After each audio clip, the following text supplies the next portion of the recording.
Bonjour, bienvenue dans cette nouvelle vidéo Cars Up avec Nicolas.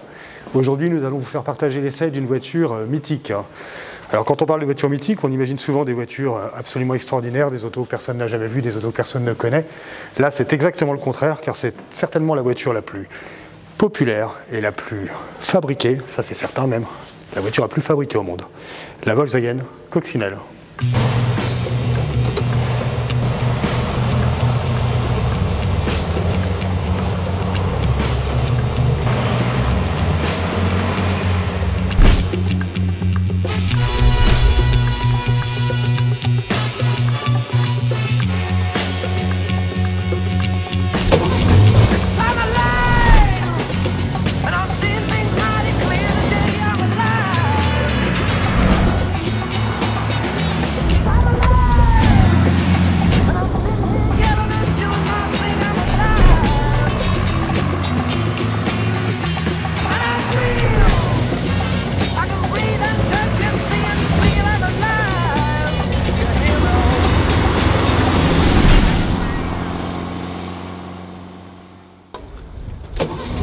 Alors une coccinelle en bon état, ça démarre au quart de tour, été comme hiver. Là, une coccinelle, eh bien, c'est une voiture qui a été conçue dans les années 30 et il en reste pas mal de caractéristiques. Pour commencer, c'est étroit. Vous voyez, je tends le bras droit et sans aucune difficulté, je touche la portière passager. Le pare-brise est juste devant moi, vraiment pas loin. On est encore avec un pare-brise plat, seules les dernières coccinelles ont des pare-brises bombés, les 1303. Et à l'arrière, je touche la banquette sans grande difficulté. Ce sera d'ailleurs une des critiques principales qui sera faite à la coccinelle les années 60 avançant, c'est son habitabilité, qui est liée au fait que c'est une voiture ovoïde. Les formes sont rondes, aussi bien le toit qui est fuyant que les flancs qui sont en retrait des ailes. Et donc, on n'utilise pas tout l'espace du quadrilatère formé au sol par le plan de la voiture, puisque la carrosserie est plus étroite que les voies et l'empattement en quelque sorte.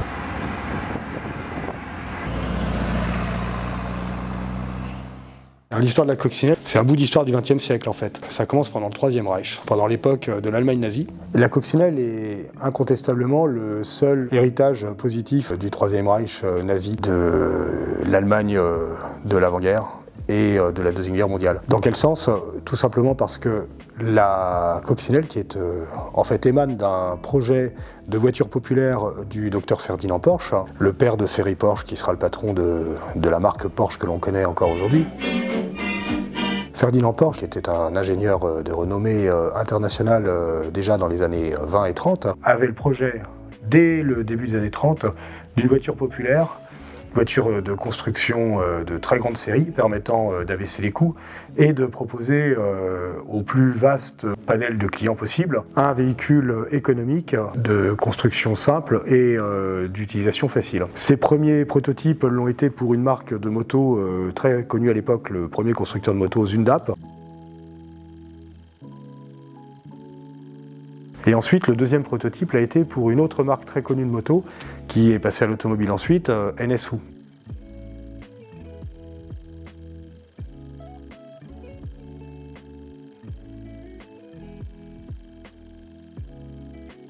Et ni l'un ni l'autre de ces projets n'ont abouti. Néanmoins, l'avènement du Troisième Reich, avec l'élection de Hitler en tant que chancelier de l'Allemagne en 1933, a donné l'occasion, au travers d'une rencontre entre Hitler et Ferdinand Porsche, de remettre ce projet sur les rails.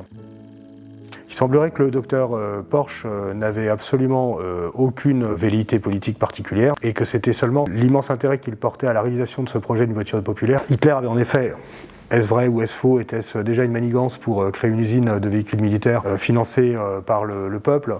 C'est difficile à dire. Il n'en reste pas moins qu'il semblait véritablement passionné par ce projet. Et c'est ainsi que la Volkswagen a pris forme, avec l'argent des deniers de l'État nazi, à partir de 1934. La présentation de la voiture a été effective en mai 1938, lors de la pose de la première pierre de l'usine Volkswagen, qui allait devenir l'usine Volkswagen, à Wolfsburg. À ce moment-là, de sa propre initiative, toujours le même Hitler a rebaptisé la voiture KDF pour Kraft durch Freude, qui veut dire le travail par la joie,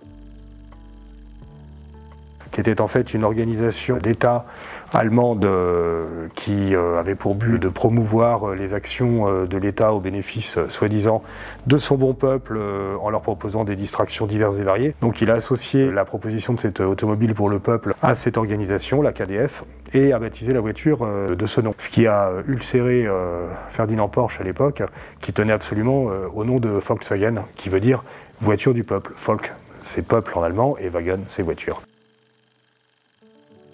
Finalement, aucune voiture ne sera produite pour le fameux client auquel elle se destinait, le peuple allemand, avant-guerre. La construction de l'usine démarre en mai 1938. La guerre, comme chacun le sait, sera déclarée en 1939. Une bonne partie de l'usine est réalisée à ce moment-là, mais elle n'a produit encore que quelques voitures prototypes qui ont été réservées aux dignitaires allemands. Parallèlement, la vente de ces voitures s'effectuait sur la base d'un schéma de souscription, c'est-à-dire que les Allemands étaient censés épargner au travers de l'achat de coupons à 5 Reichsmark qu'ils collaient dans des carnets. Le prix prévu était de 990 Reichsmark plus 200 Reichsmark pour les 2 premières années d'assurance. Bref, il fallait remplir 4 carnets et ensuite, une fois que ces 4 carnets étaient remis, on était censé prendre livraison de sa KDF Wagen. Sauf que la guerre a éclaté, que la production en série de voitures civiles n'a jamais démarré, que les moyens de l'usine ont été utilisés pour produire des véhicules militaires, dérivés d'ailleurs de la coccinelle, dans différentes versions, dont la plus connue est la Kübelwagen, une sorte de Jeep allemande en forme de baignoire inversée. Kübel, ça veut dire baquet, et puis quelques autres versions. Pendant la guerre, l'usine a relativement peu produit, il semblerait qu'il y ait eu 50 000 Kübelwagen fabriqués et quelques dizaines de milliers d'autres véhicules, dont des Schwimmwagen, les Volkswagen amphibies. À la fin de la guerre, à partir de 1943-1944, l'usine Volkswagen subira de gros dégâts consécutifs au bombardement des Alliés. Une moitié au moins des bâtiments seront endommagés ou partiellement détruits, de telle sorte qu'à la fin de la guerre, en 1944-1945, une très faible production est maintenue dans ces sites dans des conditions épouvantables. Une partie des machines ont été évacuées dans différents sites pour être protégées des bombardements, d'autres ont été rangées dans les sous-sols de l'usine pour être épargnées. La région de l'usine se retrouve sous commandement militaire anglais à la fin de la guerre. C'est à ce moment qu'intervient le point crucial de l'histoire de Volkswagen, au travers d'un homme en particulier qui s'appelle Ivan Hirst, le major Ivan Hirst, qui est un ingénieur militaire anglais, spécialiste des questions industrielles et électriques. Le major Ivan Hirst va être la pierre angulaire du redémarrage des usines Volkswagen. C'est un personnage pragmatique, qui est jeune à l'époque, mais il fait déjà preuve de grande qualité d'organisation. Un inventaire rapide de l'usine va permettre de mettre en évidence que finalement une bonne partie des locaux sont en état, que de nombreuses machines sont encore sur place, que de nombreuses autres machines peuvent être rapatriées. Bref, il y a beaucoup à faire et surtout, il y a du personnel encore, du personnel qualifié. Et comme en 1945, les moyens de transport militaires ont beaucoup souffert des années de guerre précédentes. La perspective de pouvoir construire un nouveau véhicule qui pourrait être utile aux forces d'occupation, surtout un véhicule léger qui n'existe pas en réalité. Le véhicule le plus léger dont disposent les armées, c'est la Jeep. Les Américains en ont ramené en masse depuis le 6 juin 1944, mais ils en ont besoin. Donc effectivement, ils en fournissent quelques-unes à gauche et à droite, mais ça ne suffit pas. Et donc la décision est prise de relancer la production de cette bizarre automobile toute ronde, avec son tout petit moteur à 4 cylindres à plat refroidi par air installé à l'arrière.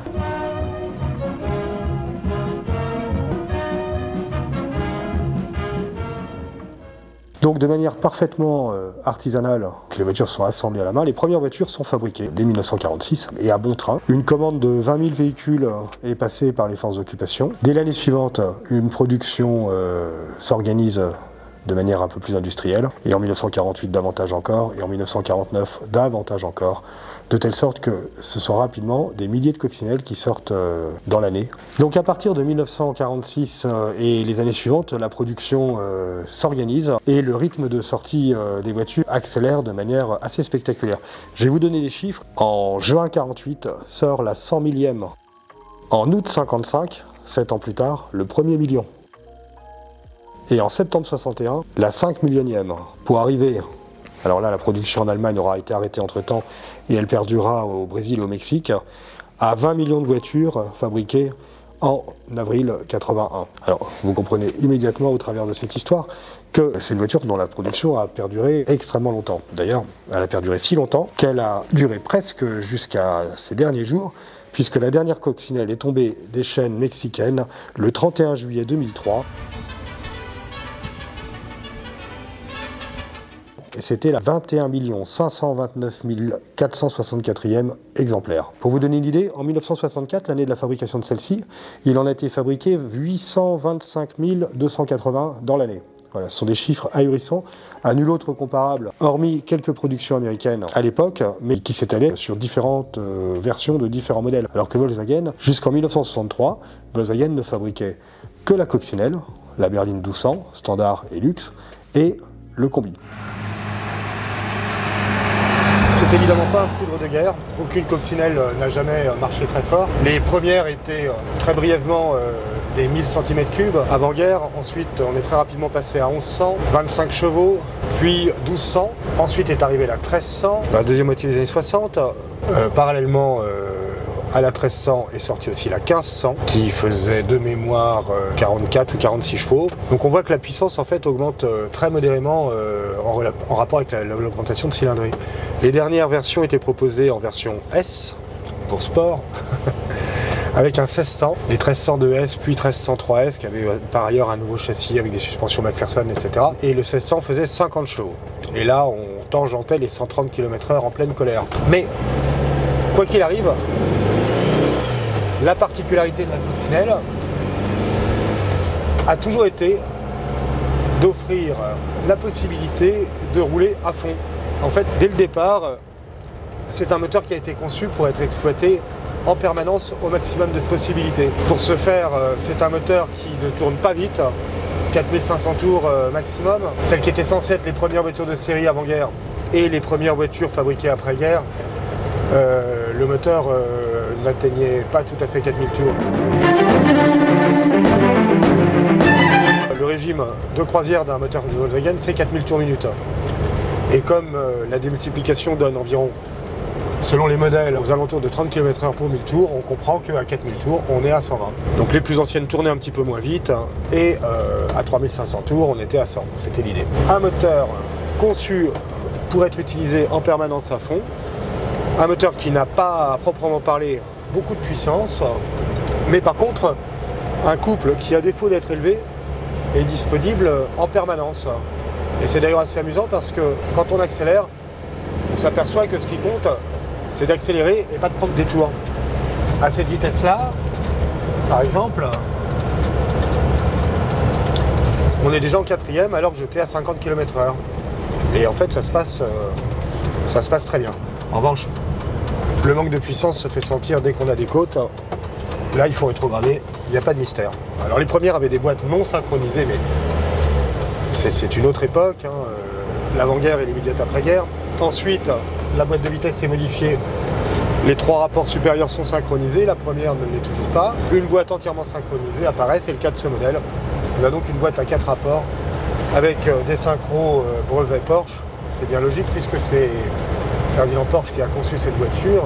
La voiture est globalement extrêmement facile à conduire en fait. C'était vraiment une voiture voulue pour être produite en très très grande série et utilisable par tout un chacun sans se poser aucune question. Les commandes sont naturelles. Alors, évidemment, en 2023, prendre le volant d'une coccinelle de 64, pour quelqu'un qui n'aurait jamais conduit de voiture ancienne, ça peut s'avérer un peu particulier. On a par exemple une direction qui paraît extrêmement floue, mais si le train avant est en bon état, la voiture roule à peu près droit. On a des freins à tambour sans assistance, donc on a une course de pédale morte qui est très importante. Beaucoup de caractéristiques typiques d'une voiture d'après-guerre. C'est vraiment une voiture populaire des années 60 qui garde toutes les caractéristiques particulières de la coccinelle. Des suspensions qui pour le coup étaient très modernes dans leur conception une fois encore avant-guerre, puisque ce sont des suspensions à barres de torsion. C'est une invention de Ferdinand Porsche, les barres de torsion. Ça a plusieurs avantages, c'est très peu encombrant. Les barres de torsion, ce sont des barres qui sont fixes d'un côté et associées au système de suspension de l'autre et qui travaillent en torsion. Donc ce sont des ressorts constitués de barres qui se tordent sur leur longueur.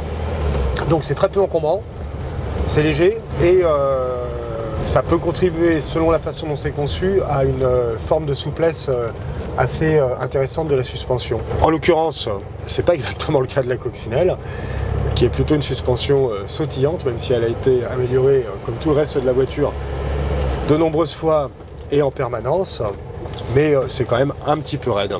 Sur les coccinelles traditionnelles, c'est-à-dire avant les 1302, 1303, qui ont des suspensions entièrement revues aussi bien à l'avant qu'à l'arrière, on a une suspension arrière à demi-essieu oscillant. C'est-à-dire que les roues arrière, quand la suspension est écrasée, elles sont comme ça, et quand la suspension est relâchée, elle est comme ça. Le résultat, c'est que dans un virage pris à trop vive allure, dans lequel on devrait relever le pied de l'accélérateur d'un seul coup, voire même freiner, on déleste l'arrière, les roues passe en carrossage positif et l'arrière glisse, légèrement entraîné par le poids du moteur qui est en porte-à-faux. Il a beau être léger, ça crée quand même un déséquilibre de masse entre l'avant et l'arrière qui est assez notable à la conduite. Autre particularité de la coccinelle, c'est une des rares voitures à avoir deux coffres, comme certaines voitures à moteur arrière. Quand le moteur arrière n'est pas trop encombrant ou parfois quand il est central, on a l'espace disponible pour aménager un coffre à l'avant et éventuellement un autre à l'arrière. Eh bien, c'est le cas de la coccinelle.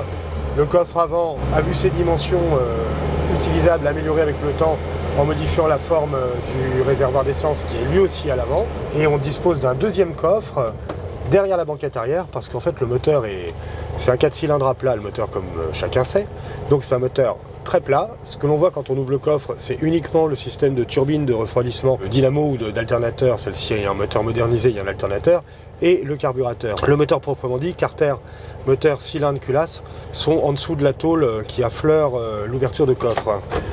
Bon, tout ça contribue à générer un centre de gravité relativement bas au demeurant, ce qui n'est pas plus mal. Alors sur cet exemplaire, on l'a peut-être vu tout à l'heure, où on le voit à la caméra, une sorte de plage arrière avec une tablette a été créée, qui n'est pas d'origine, mais qui est très élégamment réalisée, et qui permet de fermer ce coffre, ce qui n'est pas une mauvaise idée. On la voit peut-être sous le tableau de bord, une grande tablette sur toute la largeur qui permet de déverser toutes ses affaires. Au milieu des années 60, des soufflets ont été aménagés, en tout cas dans la porte. Ah oui, il n'y en a que dans la porte conducteur sur celle-ci. Donc un petit soufflet vide-poche dans la porte conducteur et une boîte à gants avec un petit bouton poussoir qui permet de l'ouvrir.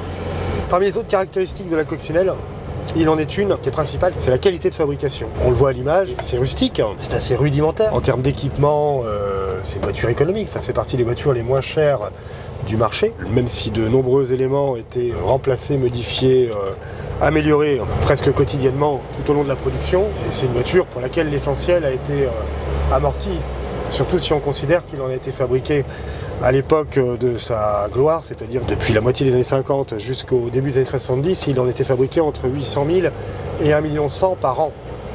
Parce que c'est la voiture la plus produite du monde.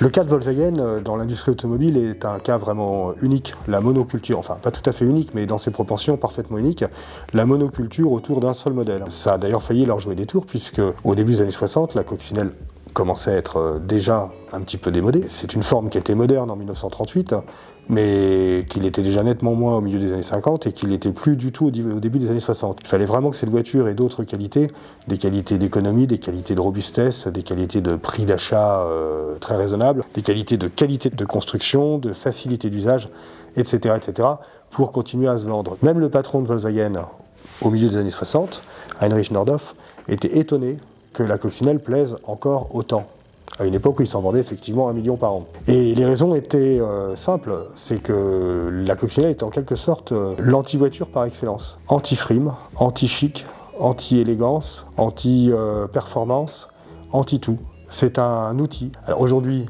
elle est charmante parce que c'est une auto ancienne, elle est pimpante. Sur un modèle de cette année-là, jusqu'en 67, on a les jantes bicolores, c'est joli tout plein, les pare-chocs chromés, etc., etc. Mais ça n'a jamais été une belle voiture. Ça n'a pas l'élégance des lignes italiennes de certaines Fiat qui sont ordinaires, mais qui sont finalement beaucoup mieux dessinées, beaucoup mieux proportionnées. En quelque sorte, la coccinelle, ça a l'élégance d'un outil de bonne facture. Et c'est d'ailleurs exactement la raison pour laquelle tant de personnes ont acheté de par le monde pendant des décennies des coccinelles. C'est parce qu'on pensait voiture, pas chère, solide, pratique, coccinelle. Et le plus étonnant, c'est que la marque Volkswagen a réussi à vendre cette voiture en masse à l'exportation. Les premières exportations commenceront avec quelques dizaines d'exemplaires exportés vers les Pays-Bas par un grand distributeur hollandais du nom de Ben Pon. Et assez rapidement, et très étonnamment, la voiture a aussi été exportée vers les États-Unis. Au tout début, il faut quand même avouer que ça n'a pas été une grande réussite. Les distributeurs américains qui, à l'époque, et ça a toujours été le cas aux États-Unis, un concessionnaire américain peut distribuer différentes marques automobiles. Contrairement à ce qu'on observe en France et à différents endroits en Europe. Au début des années 50, quelques distributeurs américains ont pris des licences de distribution de Volkswagen, mais la voiture avait un peu de mal à convaincre, malgré un prix extrêmement bas, mais elle était quand même, surtout dans ses premières générations, un peu rustique. Au milieu des années 50, je crois que c'est en 55, Volkswagen décide de créer une filiale aux États-Unis. Volkswagen établit de ce fait aux États-Unis un réseau de concessionnaires qui se doivent de respecter une charte de présentation, couleur, blouse logotypée, etc., etc., à un certain niveau de service et de qualité. À partir de 55, ça se structure et la Volkswagen commence à être distribuée en masse aux États-Unis. Et là, étonnamment, ce sera un succès fou. Pourtant, en 55, comme je l'ai dit tout à l'heure, la voiture est déjà pas mal démodé. Mais c'est un outil. On achète une coccinelle comme on achète un réfrigérateur. Le pouvoir d'achat des Américains est assez élevé. La coccinelle, c'est la deuxième, voire la troisième voiture des Américains. On l'achète pour le jeune étudiant ou la jeune étudiante qui en a besoin pour se rendre à la fac. Un couple sans grands moyens l'a choisi pour ses déplacements quotidiens parce que c'est la voiture qui coûte le moins cher à acheter, qui coûte le moins cher à assurer, qui coûte le moins cher à entretenir et qui ne consomme rien par rapport aux voitures économiques américaines. Jusqu'au début des années 70, les Américains vont être des grands consommateurs de Volkswagen coccinelle. When 7-foot 1-inch Wilt Chamberlain tried to get in a Volkswagen, people said it couldn't be done. Oh, man. It couldn't. Of course, there's plenty of room for Bill Cunningham, but then he's only 6'6". Tous les défauts de la coccinelle ont été gommés en partie par un grand soin apporté à la réalisation de l'auto. Alors ça faisait partie du cahier des charges initial du docteur Ferdinand Porsche. C'était une voiture pour le peuple et donc une voiture de grande série pour tout le monde. Ce qui voulait dire aussi une voiture qui passe sa vie dehors parce que les foyers modestes n'ont pas nécessairement de garage pour ranger leur auto. Et c'est une voiture qui devait être résistante, devait résister aux chaleurs et surtout aux froids les plus intenses, aux intempéries.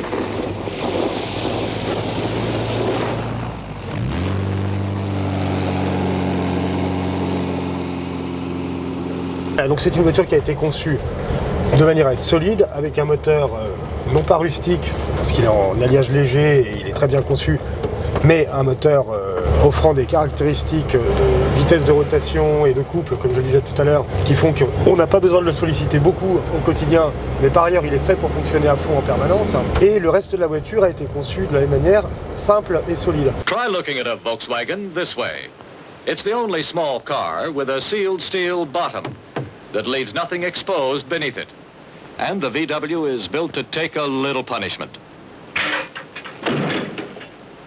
As small as the VW is, it's covered with 13 pounds of paint, outside and in, even in places you can't see, but which corrosion can find. In fact, the VW is so well put together, it's practically airtight.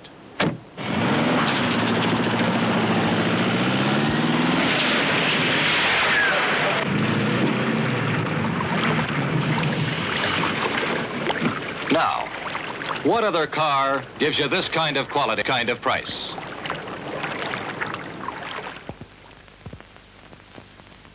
Donc en l'améliorant au fur et à mesure, on est arrivé à une situation où à partir du moment, et au tournant des années 40-50, une version export a été créée, c'est-à-dire une version luxe avec quelques finitions chromées en plus, etc. etc. On s'aperçoit que même si c'est simple, c'est objectivement très bien réalisé. Certes, c'est un tableau de bord en tôle foncièrement basique, mais cette petite grille pour le haut-parleur, de la radio, une radio qui a un encadrement Volkswagen qui se marie avec les baguettes qui décorent ce même tableau de bord. Les économies n'ont pas été faites sur ce genre de petits détails et globalement la voiture est très bien réalisée avec des matériaux de qualité et des ajustements très précis. On l'a vu quand on essaie de fermer une portière sans entrouvrir la fenêtre. 9 fois sur 10, on n'y arrive pas parce que les joints sont épais, les bruits parasites sont quasiment absents, alors que cette voiture a probablement 160 000 ou 260 000 km. Et elle a été rénovée, certes, mais elle a été rénovée sur une base qui était en bon état. Le toit ouvrant métallique en option qui a remplacé le toit ouvrant en toile est d'une qualité qui ferait honneur à une Mercedes. Ça fonctionne parfaitement. Le compteur de vitesse ne fait pas pauvre non plus. J'y compte au moins 3 nuances de gris, plus les caractères, plus le petit trait rouge, typique des voitures allemandes, à 50 km/h, qui était la vitesse recommandée en ville entre 50 et 60. Donc le 60 étant écrit, le trait rouge a été mis à 50. J'avais commencé par dire tout à l'heure que cette monoculture de la coccinelle avait failli faire courir Volkswagen à sa perte dans les années 60, parce que même si la coccinelle était systématiquement modernisée année après année et améliorée, ils l'ont fait jusqu'en 73 avec la dernière version améliorée des coccinelles, la 1303, ça restait quand même une coccinelle, avec ses performances plus que justes, sa consommation qui n'était plus si intéressante que ça dans les années 70. Les premières tentatives d'élargissement de la gamme l'ont été avec des voitures dérivées de la coccinelle. Where most cars have their trunks, we have a trunk, a large trunk. Come into your Volkswagen dealer. He'll show you where the motor is. Heureusement, un changement de direction en 72 a apporté un nouveau patron assez clairvoyant qui a fait stopper un projet mal né à moteur arrière d'une petite voiture carrée qui aurait pu ressembler à une Golf, mais qui n'aurait pas été la Golf que l'on a connue. Et en 74, la Golf a mis Volkswagen sur des rails complètement différents et a pu faire oublier la coccinelle. J'espère que cette nouvelle vidéo test Cars Up vous aura plu et intéressé. J'espère que vous y aurez appris des choses. N'hésitez pas à vous abonner, à liker, à commenter, à partager et surtout à nous retrouver sur YouTube dans notre prochaine vidéo Cars Up. C'était Nicolas, je vous remercie, à bientôt.